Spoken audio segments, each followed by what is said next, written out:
The night was thick with fog, wrapping the small town of Oakwood in eerie silence. Streetlights flickered, their glow swallowed by the darkness. It was the kind of night that made people lock their doors twice and pull the curtains tight. At 27, Alex was an investigative journalist with a reputation for chasing stories others feared. His latest obsession was the strange disappearances plaguing Oakwood for years. Women, men, and even children vanishing without a trace. No bodies, no evidence. Just cold, empty homes and whispers in the wind. Tonight, his search led him to Ravenshade Street, to a house the town pretended didn't exist. House number 27, abandoned for over a decade. Yet, every few months, someone reported strange lights inside, faint screams in the dead of the night, a shadow lurking at the windows. Now, standing before its rotten wooden door, Alex felt the weight of the stories pressing down on him.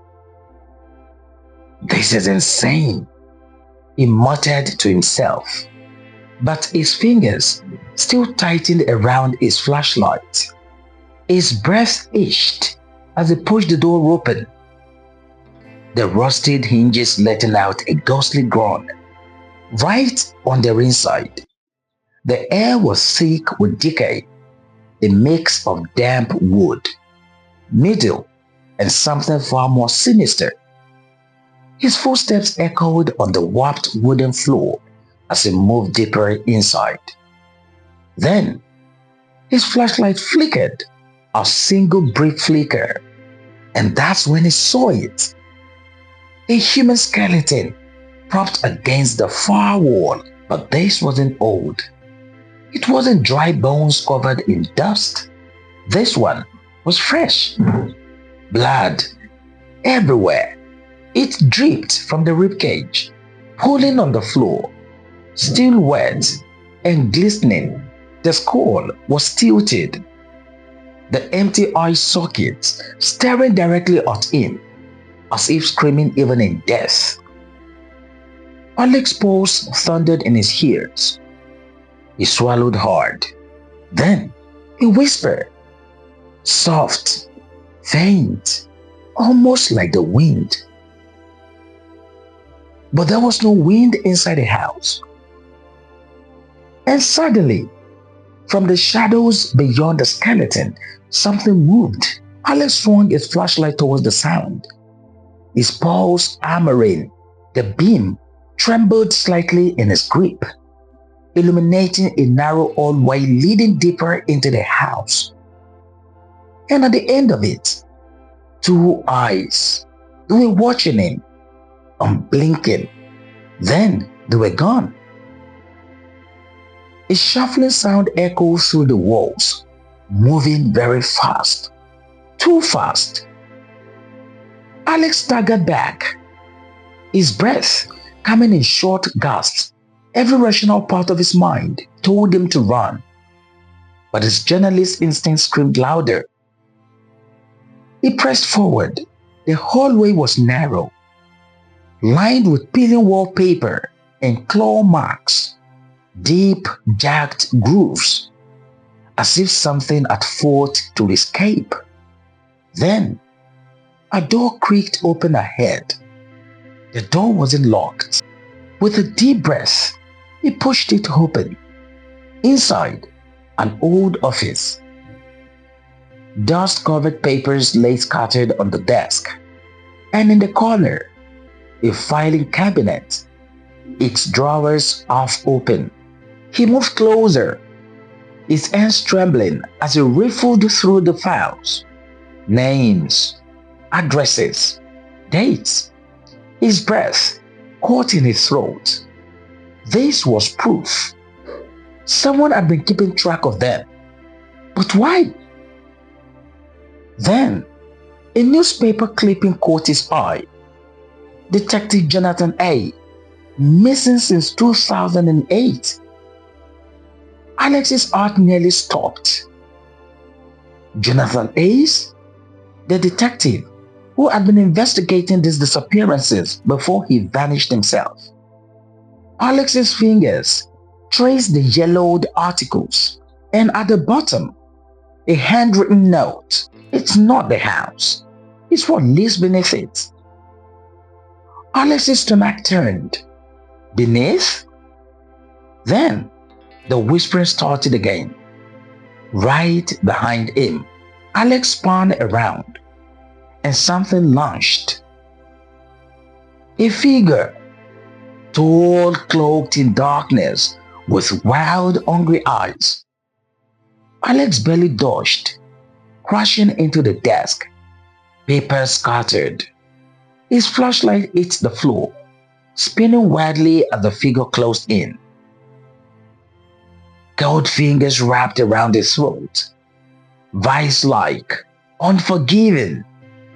Alice gasped, struggling, but then the figure spoke. "You shouldn't have come." The voice was deep, gravely inhuman. Then, a sharp pain tore through Alex's ribs. It was a knife. He choked on his own scream, kicking wildly, knocking over a chair. The distraction was enough. He broke free.